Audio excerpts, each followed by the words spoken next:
the previous segment, we saw that the ability to speak about things that don't really exist was of immense importance to sapiens.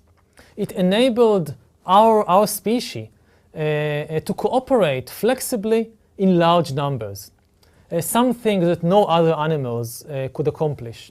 But it also had another very important advantage. Since large-scale cooperation between sapiens is based on stories, the way that people cooperate and build their societies can be changed pretty quickly by changing the stories. Under the right circumstances, stories can change dramatically within a few years. For example, in 1789, the French population, the people in France, they switched almost overnight from believing in the story about the divine right of kings to believing in the story about the sovereignty of the people. And this was the French Revolution, this fundamental change in the way that people understand the sources of power in politics. Consequently, ever since the cognitive revolution, Homo sapiens has been able to change its social, economic, and political behavior very rapidly in accordance with changing conditions and needs. And this opened a kind of fast lane of cultural evolution which enabled sapiens to bypass all the traffic jams of genetic evolution. Genetic evolution is very, very slow. It takes tens of thousands, sometimes millions of years to make a big change in the behavior of animals. Cultural evolution is very fast. A few years are sufficient. And speeding along this fast lane of cultural evolution, Homo sapiens soon outstripped all the other human species and all the other animal species in its ability to cooperate and to accumulate power. Compare our societies and the development of our societies again to the society of our chimpanzee cousins. Those chimpanzees, they are very intelligent, they are very resourceful, yet they are almost never able to truly revolutionize their societies and the ways in which they cooperate and behave. There are in fact two different species of chimpanzees, each with its own social system. One is called the common chimpanzees, and the other is called pygmy chimpanzees or bonobos. As I described earlier, common chimpanzees have a genetic tendency to live in hierarchical groups of several dozen individuals, always headed by a male, the alpha male. Bonobos, these other species of chimpanzees, bonobos also live in small groups of several dozen individuals, but bonobo societies are headed not by males, but by an alliance of females, and the males are less powerful. Now, the different social structures of common chimpanzees and bonobos reflect differences in the DNA of chimpanzees and bonobos. Now, of course, DNA is not the only factor. DNA is not an autocrat. Animal behavior is also influenced by environmental factors and also influenced by the individual personalities and quirks of particular chimpanzees and bonobos. Animals such as chimpanzees and apes and monkeys can develop and transmit completely new ways of behavior. There is, for example, a famous story about Japanese macaque monkeys. These are a type of monkeys that lives in Japan. And in the 1950s, scholars wanted to study these Japanese macaque monkeys. And they lived on islands, on the island of Kushima in Japan. And they lived inside the forest. And the scholars wanted to see them in the open, so they took sweet potatoes and they placed the sweet potatoes on the shore of the lake or of the sea, I don't remember which, on the sand, in order to lure the monkeys to come out of the forest into the open. And the monkeys came, because there were sweet potatoes lying around, and began to eat the sweet potatoes, but the sweet potatoes were full of sand, and it disturbs the monkeys, and they try to clean the sand from the sweet potato in all kinds of ways, but it didn't work. Until one macaque monkey, a female called Emu by the scholars of course, Emu found an ingenious method how to clean the sweet potatoes quickly and effectively. She picked up a sweet potato, entered the water, and just washed the sweet potato in water, and all the sand went away, and she ate it very easily. At first, only Emu knew this trick, but then other monkeys, other macaques, started to see Emu doing it and imitated her. And what happened next is that even after Emu died, young macaque monkeys were continuing to imitate their elders, so that today, 60 years or so after Emu's initial discovery, macaque monkeys on the island of Kushima, they still know how to wash not only sweet potatoes, but all kinds of other stuff. So such things happen. Animals can learn new tricks and pass them from one to the other without any need of changing the DNA. But these things are relatively rare, and more importantly, they usually happen only with relatively minor behaviors such as washing potatoes. The more basic social patterns do not change unless there is a change in the DNA or unless there is dramatic change in the environment. Again, let's take the example of the common chimpanzees and of the bonobos, that common chimpanzees live in a hierarchical society dominated by a male, whereas bonobos live in a more egalitarian society dominated by alliances of females. Female common chimpanzees cannot take lessons from their bonobo cousins and stage a feminist revolution. Female chimpanzees cannot wake up one morning and gather together and say, we don't want to be dominated anymore by the alpha male, now we want to rule, or we want equality. Similarly, male chimpanzees, they cannot gather together in a constitutional assembly and declare that from this day onwards the office of alpha male is abolished, and from now onwards all chimps must be treated as equals and enjoy equal rights in chimpanzee society. They can't do it. They can't stage such revolutions because really significant, really dramatic changes in the social structure and behavior of chimpanzees and bonobos and macaques and all other animals, they necessitate a change in DNA, some genetic mutation. Otherwise, we don't usually observe really significant revolutions in social behavior. For similar reasons, it is estimated by scholars that archaic humans who lived hundreds of thousands of years ago, did not initiate any social or political or cultural revolutions. As far as we can tell, changes in social patterns, the invention of new technologies, or the settlement of new and alien habitats resulted either from genetic mutations or from new environmental conditions and pressures. They did not result from cultural initiatives.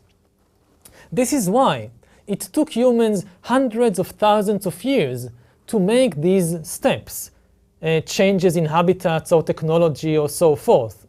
For example, we've mentioned the species called Homo erectus, which was the longest species in terms of how many years it survived, 1.5 million years. During these 1.5 million years of Homo erectus, as far as we know, Homo erectus society remains exactly the same, and Homo erectus technology also remained the same. You have tools made by Homo erectus 100,000 years ago, and you compare them with tools made by Homo erectus 1.5 million years ago, and it's the same tools.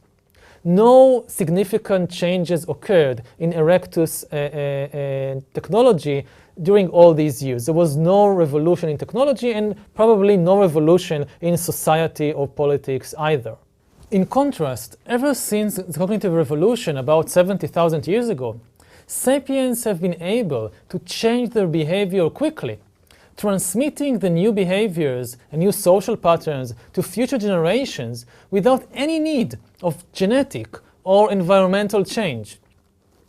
As a prime example, consider the repeated appearance of childless elites in history. I mean, elites, powerful groups that have no children, such as the Catholic priesthood, Buddhist monastic orders, and Chinese and Muslim unique bureaucracies.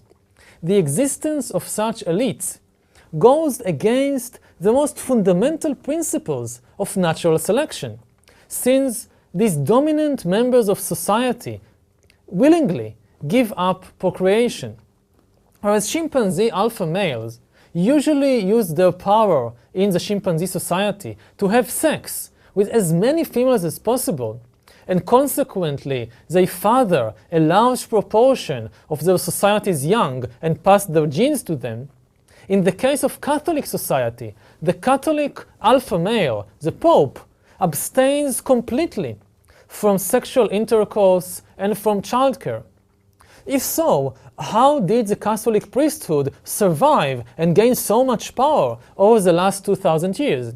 It did not do so by passing on a celibacy gene from one priest to the next priest, because priests don't pass genes on, they don't have children.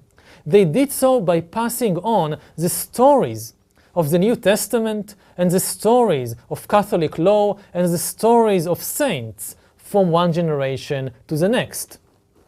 So, while the behavior of archaic humans remained fixed for tens of thousands, even hundreds of thousands of years, sapiens could change their social structures and the nature of their relations and economic activities and politics and a host of other activities within a decade or two without any genes being involved, just by telling new stories or changing the previous stories.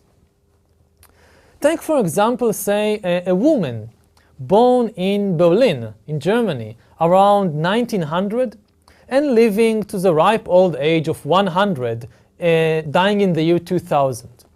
This woman lived her childhood under the Second Reich of the Hohenzollern dynasty until she was 18, and then erupted the German Revolution due to the German defeat in the First World War, and the woman found herself for the next 15 years or so living in a republic, the Weimar Republic, and the stories told about power and politics and relations between people were now different stories, and people behaved differently. Then came 1933 and the Nazi Revolution, and a bunch of new stories rose to power. People again changed the stories which they told about what people are and what society is and how we should behave and what is good and what is bad. All these stories changed. For the next 12 years, people in Berlin believed and lived according to the Nazi story. And then came 1945.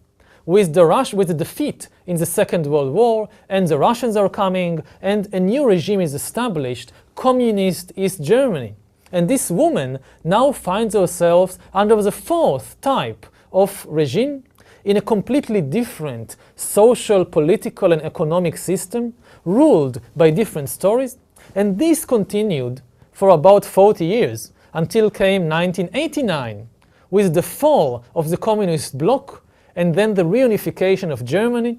And this woman found herself for the fifth time under a different human society. This time it's democratic, liberal, reunited Germany.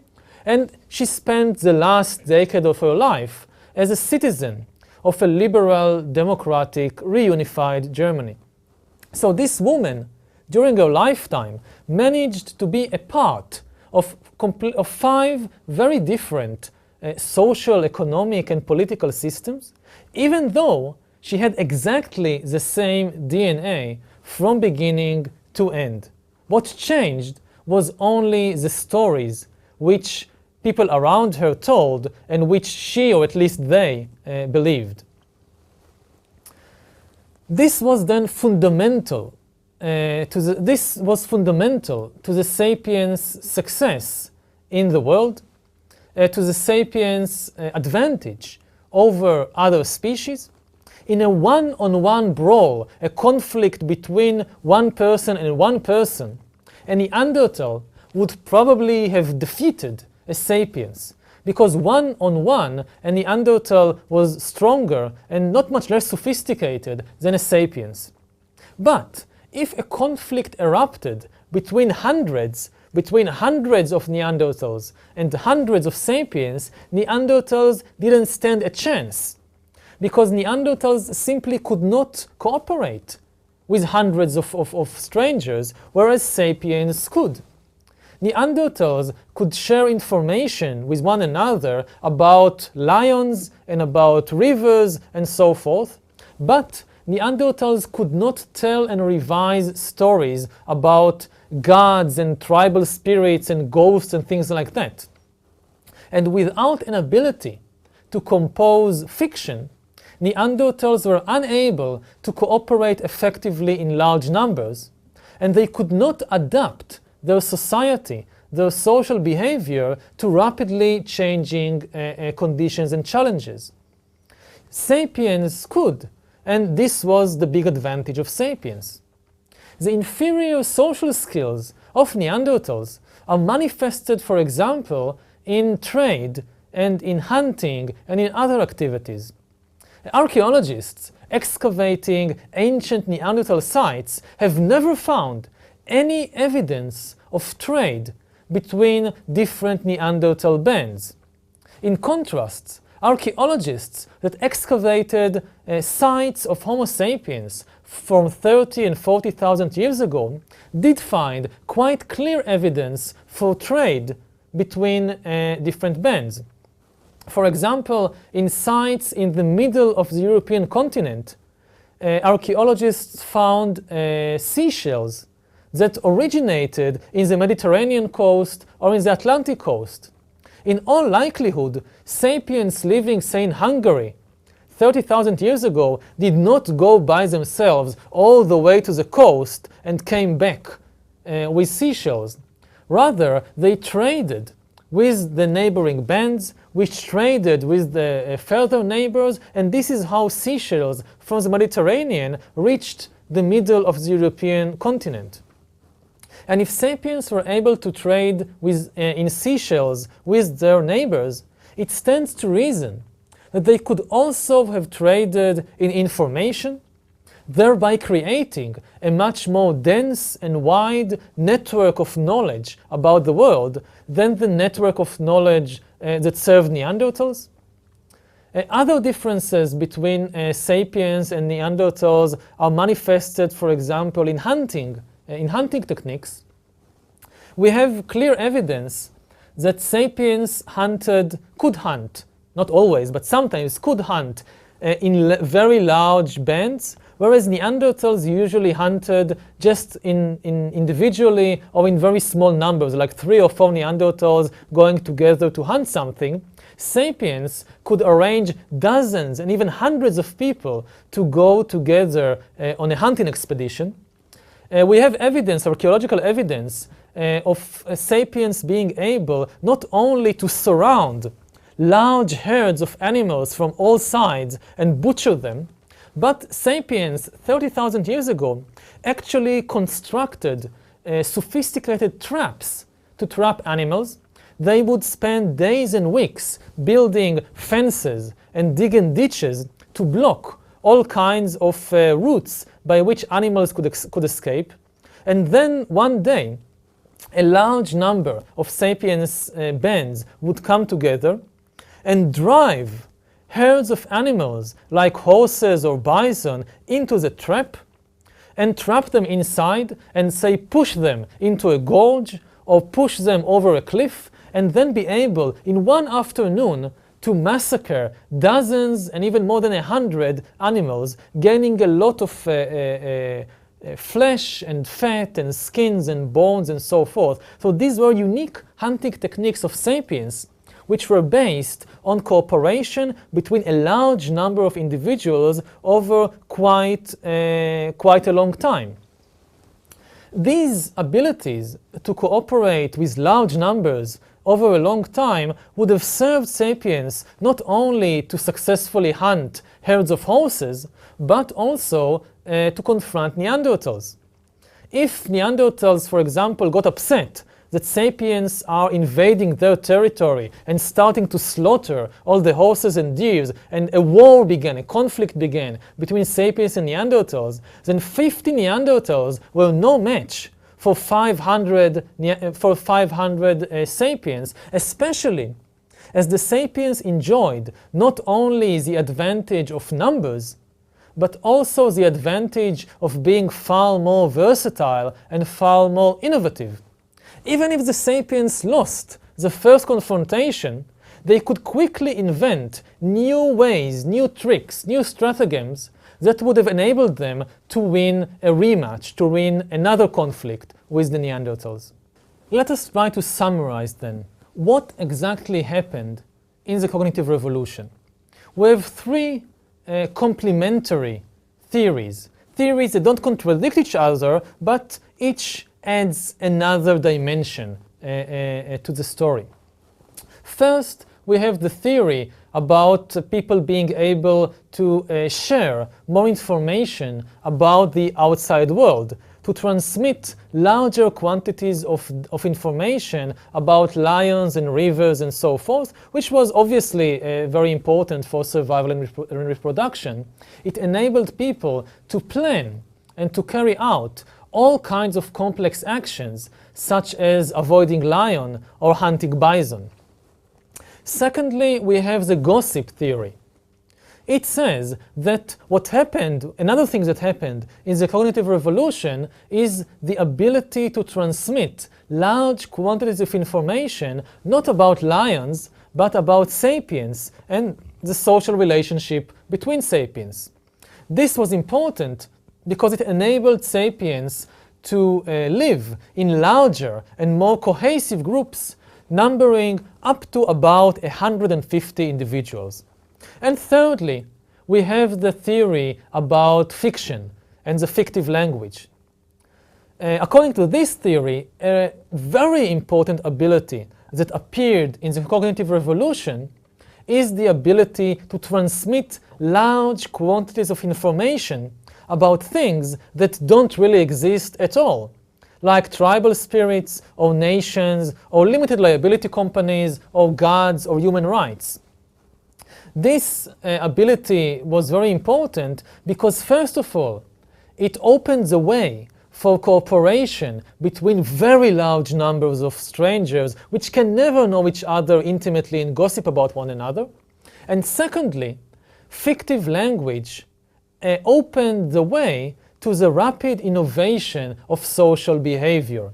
Once social behavior is governed by stories, you can start changing it very, very quickly by changing the stories. The cognitive revolution, about 70,000 years ago, was thus the fundamental step in the way of Homo sapiens to conquering the world and becoming the most important animal of the world. And it is also the dividing line between biology on the one hand and history on the other hand. Up to the cognitive revolution, sapiens was basically just another kind of animal and not a very important animal.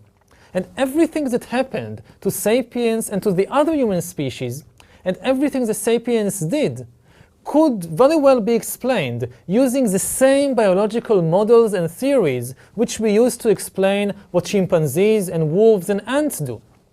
However, from the cognitive revolution onwards, biological models and explanations are no longer sufficient. We need also to start taking into account all kinds of stories and ideals and religions. Otherwise, we can't understand what sapiens is doing. We need to start constructing historical narratives and not just biological models to account for what our species was doing and is still doing. Take, for example, the French Revolution. how to explain the French Revolution. So biological facts and models about Homo sapiens, it's good to know them in order to explain the French Revolution. It's good to know the human body and the lungs and the kidneys and so forth and human DNA. It's good to know the pressures that sapiens have to function under, like finding food and having enough oxygen and wanting to have sex and things like that. But even if you know perfectly well the biology of Homo sapiens, you would still have a lot of difficulty explaining the French Revolution, because as far as we know, the French Revolution did not result from any mutation in the DNA of people in France in the late 18th century. It resulted from all kinds of social and cultural and political dynamics, which in order to understand them properly, you need to take into account not only DNA and body, you also need to take into account the stories that people invent and believe. And what is true of the French Revolution is true of events already 40 and 50,000 years ago. The people who carved the State Lionmen, the people who drove the Neanderthals to extinction, and the people who settled Australia already thought and felt like us. They had the same cognitive and mental abilities that we have. They were as creative and as imaginative as we are. And they had the whole world open before them with immense new opportunities opened up. What did they do with all that enormous potential? How did life actually look like 40,000 or 20,000 years ago? What did our ancestors in the Stone Age do when they woke up in the morning? What did they eat for breakfast and lunch and dinner? What were the societies like? Did they have monogamous relationships? Did they have nuclear families? Did they have ceremonies, moral codes, sports contests, and religious rituals? Did they fight wars and have revolutions? We will try to answer these questions in the next lesson. The next lesson will examine what was daily life like in the Stone Age.